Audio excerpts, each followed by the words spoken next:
Hai, Assalamualaikum warahmatullahi wabarakatuh. Saya Ayaz Sofyan. Apakah signifikan bulan Rejab kepada kita semua? Apa khabar semua? Saya Ayaz Sofyan. Bersama-sama lagi kita di dalam live di dalam Facebook, dalam IG dan juga di dalam YouTube. Apa khabar semua? Sihat semua? Okey. Sekarang ni kita semua tengah demam tengah demam dekat Malaysia sekarang, tengah demam, tengah semua rasa panas je. Okey. Semua tak tenteram disebabkan oleh keadaan politik yang sangat mencabar sebenarnya dan kalau nak ikutkan kita sebenarnya dalam jiwa ni, dalam hati ni sebenarnya rasa macam takut, sebenarnya takut ada. Dan kita sama-sama kita doakan agar mudah-mudahan Allah pelihara kita semua, Allah jaga kita semua, untuk mudah-mudahan kita terpelihara lah. Kita doa sama-sama mudah-mudahan kita semua aman dalam keadaan kita sekarang ni. Semua sebenarnya apa yang kita kena buat adalah kita pastikan Malaysia ni aman, supaya kita boleh bekerja balik semula, kita boleh semua dalam keadaan baik lah. Kalau nak pergi shopping boleh shopping, nak pergi sekolah boleh sekolah, semua sekali ni. So ini adalah iklan pesanan masyarakat daripada saya. Saya ingat dulu ni cerita sikit lah, kita cerita dulu sebelum kita start, sementara kawan-kawan kita nak masuk. Pada tahun 1998, 1999 berlakunya reformasi masa tu. Masa tu saya tengah muda-muda lagi. Adalah ikut-ikut lah geng-geng yang geng-geng reformasi ni dulu.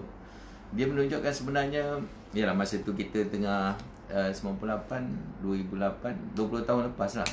Masa tu tengah muda, ni kedut-kedut tak ada lagi kan.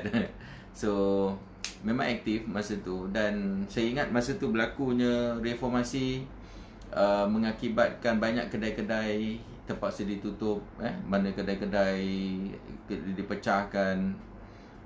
Boleh kata di bandar, dia pasal dia orang buat reformasi masa tu di bandar-bandar, yang menyebabkan keadaan menjadi semua orang takut, nak keluar takut. Jadi perniagaan lumpuh, kedai-kedai yang mana buka pun dia pecah-pecahkan semua sekali. Kan mana kereta bakar. Kalau baru-baru ni ada berlaku rusuhan macam ni, memang dulu lagi teruk lah. Jadi pihak berkuasa lah, macam FRU ke bomba pergi tembak air tu masa tu. Sangat menakutkan. So sama-sama kita doakan mudah-mudahan kita kekal aman di masa sebab baru ni, beberapa hari lepas, Tun Mahathir sebagai Perdana Menteri Malaysia telah meletakkan jawatannya, dan sekarang tengah dalam proses untuk perubahan kabinet, perubahan pucuk pimpinan dekat dalam Malaysia. So sama-sama kita doakan. Dan pada masa yang sama kita sekarang berada dekat satu bulan yang sangat indah sebenarnya, yang mana sebenarnya kita mungkin terlupa bahawasanya kita dah masuk ke dalam bulan Rejab. Okay? So topik hari ni cerita tentang bulan Rejab. Bulan Rejab sebab apa, saya mungkin nak mengingatkan diri saya yang tak berapa nak ingat ni, tak berapa nak ni, just nak ingatkan diri kita, dan ingatkan sahabat-sahabat semua bahawasanya kita dah masuk ke dalam bulan Rejab. Yes, selepas Rejab apa? Dia masuk pada seterusnya. Apa dia? Bulan Syakban. Selepas Syakban apa dia? Ramadan. Baru tu Syawal. So orang-orang bagi peniaga-peniaga, sahabat-sahabat yang berniaga, masing-masing sedang dalam proses untuk menyediakan kuih-kuih raya. Sekarang ni tengah sibuk. Baru-baru ni saya cari barang-barang untuk buat packaging untuk produk. So tengok banyak yang packaging pun dah almost orang kata sold out. Dimainkan oleh kedai-kedai kan, pengilang-pengilang dia orang mainkan supaya stok tu terkawal. Dia orang mengawal supaya harga pun boleh naikkan macam-macam lah. So ada yang orang dah niaga kuih, dah nak start menjual kuih. So this is the phenomena. Okay, fenomena yang bakal berlaku. So dah berlaku pula pada masa yang sama, krisis ekonomi kita, peralihan kuasa. Pertama tadi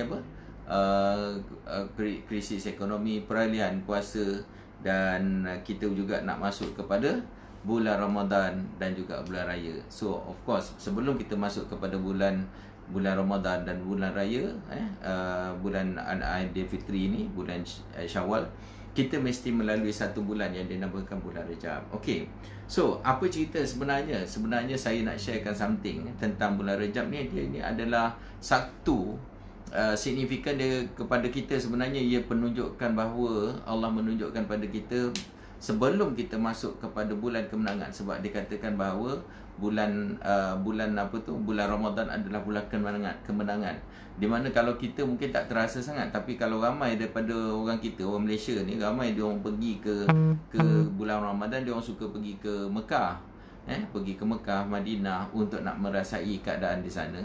So di sana memang perasaan tu memang sangat-sangat berbeza. Dia punya feeling sangat berbeza. So dekat sana diraikan, Ramadan diraikan. Jadi ini adalah satu signal daripada Allah menunjukkan bulan Rejab ni adalah bulan yang kita kena membuat persiapan. Okey, kita kena bersedia untuk apa? Untuk menyambut bulan yang lebih mulia, mulia pada bulan Ramadan. So ini sebenarnya signal yang Allah telah bagi. Jadi benda ni nak buat apa? Untuk membuatkan, poin saya yang kedua adalah untuk membuatkan kita persediaan. Okey, persediaan dan membuat latihan. So, jikalau kita cakap tentang latihan, benda tu mungkin biasa je, sama je sebenarnya, tapi dia nak kena lipat ganda. Dan apabila contoh kalau kata kita cakap lah sekarang, sebelum ni cerita saya kaitkan sikit dengan politik lah. Sebelum ni dia orang cool je, relax je kan, relax biasa-biasa je saja. Akan tapi bila dalam keadaan situasi macam ni, dia orang akan push untuk membolehkan dia orang menang dekat dalam menjadi pemimpin. Sama juga dekat dalam pelaburan, dia ada timing dia ada masa dia yang membolehkan kita akan push, nak tengok fokus. Kalau tak market sideways, kita buat tak tahu je. Tapi bila market dah tengah ada movement, dan dekat situ kita akan fokus. Dan dekat dalam keadaan sekarang yang menakutkan sekarang, yang macam yang kita dah pernah cakap lah, saya pernah cerita sebelum ni, Dow Jones kan dah sedang menurun, Nasdaq tengah turun, S&P 500 turun, semua indeks dunia pun tengah turun. Yang Nikkei saya tengok pagi tadi, semua tengah turun. So gold pun mungkin sekarang tengah dalam buat correction, nak tunggu dia test balik semula dalam lebih kurang 1,600 macam tu lah, sebab dia dah terlampau tinggi sangat. InsyaAllah dia buat correction untuk correction ataupun kita panggil sebagai pullback lah, untuk mencari momentum untuk pergi lebih tinggi lagi. So stock market KLCI pun dah menjunam pada hari Isnin, hari Isnin yang lepas. Dia memecahkan tahap support 1,500. So this is the time. This is the time. Nak cerita macam mana? Pernah dulu saya fikirkan waktu kita punya waktu stock market jatuh, waktu krisis jatuh, apa yang sebenarnya kita boleh buat? Ini dia sebenarnya, dia mesti ada imbal balik. Waktu tengah market tengah bagus, stock market tengah bagus, semua tengah cantik sekali, waktu tu orang akan pergi tengok stock market. Orang akan pergi kepada property. Tapi bila waktu tengah krisis, orang akan buat apa? Mencari property untuk cheap sale. Cari untuk untuk mendapatkan cheap sale punya harga untuk stock market. Waktu ni dia orang sell off lah semua, menjual-jual semua stock. So dalam masa penurunan, mungkin dalam tempoh 2 ke 3 tahun, apa yang you kena buat? Ini timing ni yang you kena faham, yang mana yang ni sebenarnya pihak kita sama-sama, saya nak sedarkan saya dan juga anda semua, ini masa mungkin adalah masa untuk gold, sebab gold akan membuat kenaikan yang lebih tinggi. That's why wujudnya saya di sini adalah untuk memberikan info-info berkenaan dengan pergerakan market, dengan apa yang dikatakan, sebab kita orang Islam, orang Melayu, kita cerita juga tentang benda yang boleh memberikan kita kesedaran sikit. Sebab kita cerita dunia, kita cerita akhirat, cerita diri kita, itu antara fokus-fokus kita. So dalam bulan Rejab ni, tadi saya cakap latihan-latihan telah yang perlu dibuat untuk membolehkan kita buat speed. So timing ni 3 bulan dalam masa 3 bulan ni, Rejab, Syakban dan juga Ramadan. So ini adalah tempat untuk kita nak warm up. Faham? Warm up. Maknanya dekat sini lah tempat untuk kita nak start panas badan. Jikalau sebelum ni saya pernah cakap pada tahun 2018, 2019, inilah masa untuk you all belajar. Saya cakap belajar technical analysis, belajar tengok market. Sebab apa? Sebab waktu krisis ni kita nak short untuk Dow. So Dow Jones nanti dia akan jatuh. Masa tu kita short, biar. Kalau pernah juga kita tengok, anda pernah tengok cerita satu movie, dia panggil sebagai Big Short. Big Short, cuba tengok nanti. Ada masa cuba tengok betapa krisis tu yang berlaku dan tanpa disangka-sangka, dan benda tu sangat menyedihkan. So inilah antara benda-benda yang simptom yang ada dengan keadaan coronavirus yang berlaku. So benda ni sangat-sangat sempit sebenarnya, sangat sempit. Saya tak tahulah tuan-puan ke dah rasa atau tak. Semacam saya niaga, saya dapat rasa. So that's why kita kena come out, kita kena buat sesuatu. Kita kena pecahkan minda kita kena share something dengan kawan-kawan kita, buat network yang besar. That's why saya buat live untuk membuatkan benda tu kita boleh kenal, soal kenal lebih rapat lagi, untuk membolehkan kita campurkan idea. Mungkin dengan sentuhan cakap-cakap saya ni akan memberikan anda idea yang lebih bernas lagi untuk membolehkan apa? Untuk membolehkan anda boleh membuat sesuatu pada masa krisis ni. So, dalam maksud saya tadi, dalam masa krisis ni cuba tengok market yang opposite daripada market yang dalam bentuk kewangan. Contohnya tadi, kalau stock market tengah jatuh kan, so cuba tengok dalam benda-benda yang lain. Macam contoh emas adalah precious metal. Waktu kejatuhan ekonomi, gold adalah tempat safe haven. So benda ni akan, insyaAllah dia akan meletup. So fokus dekat sini, InsyaAllah anda tidak akan kecewa. So inilah bulan permulaan untuk membolehkan kita faham bahawasanya sebelum kita membuat sesuatu, persediaan kena ada. So macam ni, kalau kata contoh kita nak cakap Qiyamul Lail, selalu orang bercakap bahawa pada macam contoh bulan Ramadan nanti kita nak Qiyamul Lail. So nak cakap macam mana? Tiba-tiba kat sana je dah nak Qiyamul Lail, nak semayang apa? So bulan ni lah start bertanya-tanya dengan kawan, start buku, cari ustaz-ustaz. Oh macam ni, Qiyamul Lail macam ni rupanya. Nak bangun pukul apa? So selalu bangun awak apa tu, subuh ke, ataupun dah terlajak dari subuh, apa tu orang panggil apa, subuh gajah. So masa ni untuk start buka loceng, bangun pukul 4 pagi, 4:30 pagi, pukul 5 pagi untuk nanti nak sahur, untuk solat tahajud, semua sekali. Inilah masanya. Dan bila kita tanya pula contoh, kalau nak selawat, orang kata wah, masa nanti Ramadan nanti bagus untuk baca Quran. Nak baca Quran macam mana kalau tak kerti baca? Nak baca Quran macam mana kalau kata macam contoh kita baca pun tak lancar? So inilah masanya untuk mencari ustaz, untuk belajar. Cari sahabat-sahabat, imam-imam ke, bilal-bilal ke, kawan-kawan ustaz-ustaz, semua belajar untuk kita apa? Untuk kita belajar macam mana nak baca Quran dengan baik. Supaya apa? Supaya kita tak miss that moment pada bulan Ramadan sana. Faham ke maksud saya? Faham Kalau faham, tolong kat tangan si I. Okay? So saya mohon anda semua bagi saya love, bagi saya heart, bagi saya thumbs up, dan juga boleh share. Alright. So point saya yang ketiga adalah bagaimanakah yang disebut oleh Rasulullah sallallahu bahawasanya pada bulan Rejab ini adalah bulan Allah. Bulan Rejab ni adalah bulan Allah. Pada bulan Syaban adalah bulanku, iaitu bulan Rasulullah. Dan pada bulan Ramadan adalah bulan kita, bulan umat dia. So kalau macam contoh kita cakap dari sini, kalau kita fahamkan semula, Allah memberikan sebenarnya kemuncak tu, dan kemuncak Ramadan tu adalah bulan untuk kita. Bulan untuk kita tu macam mana? Dia berikan semua kebaikan tu untuk kita sebenarnya.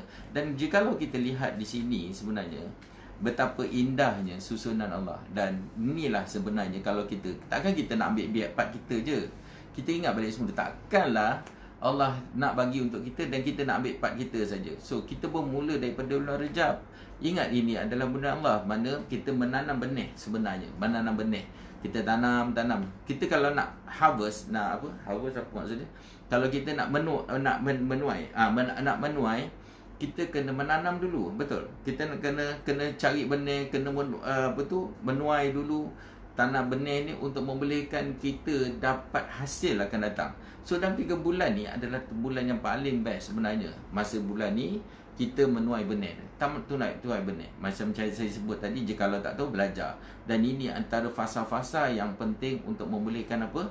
Untuk membolehkan kita dia panggil, bila dah ada benih, kita akan menyuburkan dia, letak baja, tambah lagi lah, makna kita punya apa tu, kita punya amalan kita lebih pada bulan Rejab lagi. So kalau kita tak bermula di sini, kita dah nak start, dan impact dia tak ada. Sebab yang paling penting dalam Ramadan adalah transformation kita selepas daripada tu. Saya ulang balik, yang paling penting pada kita pada bulan Ramadan adalah bukan nak raya, tapi transformasi kita, transformasi daripada kita kurang baik jadi lebih baik pada selepas kita melangkah keluar pada bulan Ramadan. Sekarang tak ada cerita lagi, tapi nanti insya-Allah nanti pada bulan Ramadan nanti ustaz-ustaz akan cerita insya-Allah. So saya cerita lebih awal supaya apa? Persiapan untuk benih ni kita tak kena tanam. Mindset kita kena betul, fikirkan macam manakah yang apa yang kita patut buat untuk membolehkan kalau kita nak kiam, kita nak bermunajat. Jikalau kata contoh kita nak iktikaf dekat masjid, apa yang patut kita buat? So orang kata nanti banyakkan iktikaf dekat masjid kan, lepas Zuhur ke, lepas Asar ke, lepas maghrib tak, selalu maghrib makan kan, berbuka, dan lepas Isyak, lepas tu sembahyang tarawih apa semua sekali, dan pagi-pagi, awal pagi, bangun pagi untuk solat tahajud kan, iktikaf dekat masjid semua. So sebenarnya nak buat macam mana? Inilah persiapan yang ada. Alright. So part yang 3 ni, macam mana Allah mendidik kita bahawasanya dia beritahu pada kita untuk membolehkan kita mendapat hasil pada diri kita, kita kena berbaik-baik dengan pencipta kita. So ini bulan Allah. Ini bulan Allah. Bulan Rejab ni adalah bulan Allah. So kita kena letakkan effort yang kita ada untuk apa? Untuk membolehkan kita beramal. Start daripada sekarang. So dalam perspektif pelaburan, kita nak harvest, kita perlukan ilmu. So dalam keadaan kita nak mendapat apa yang kita hajati, apa yang kita aim, kita perlukan fasa pembelajaran, memantapkan pelajaran, dan baru tu kita boleh apply dan hasilnya akan datang. Ini tidak, kebanyakannya daripada kita terus terjah. That's why datangnya cerita scam, banyak cerita scam dah pernah saya cerita dekat dalam kita punya live sebelum ni, dalam ilmu-ilmu sebelum ni pernah cerita scam macam mana modus operandi dia. So sekarang ni adalah kita kena faham macam mana tarbiyah daripada Allah SWT dalam untuk bulan Rejab, bulan Syaban dan bulan Ramadan untuk kita nak apply dalam kehidupan kita, terutama sekali dalam bidang pelaburan. Dan inilah sebenarnya yang kita kena ambil supaya apa? Kita belajar, dan kita masih belum terlambat. Okay? Kita masih belum terlambat, kita ada masa yang lebih panjang. Kita baru beberapa hari saja masuk bulan Rejab, dan inilah masa untuk kita untuk apa? Untuk buat apa yang patut untuk akan datang, untuk kita menikmati hasilnya. Terima kasih tuan-tuan semua yang jumpa saya, yang bersama-sama saya dekat dalam live ni, dan terima kasih kerana bagi saya heart, bagi saya love, bagi saya thumbs up, dan Assalamualaikum tuan-tuan semua. Waalaikumsalam warahmatullahi yang berikan salam. Terima kasih, dan terima kasih kerana share. Jumpa lagi di dalam live seterusnya. Assalamualaikum warahmatullahi wabarakatuh. Bye bye.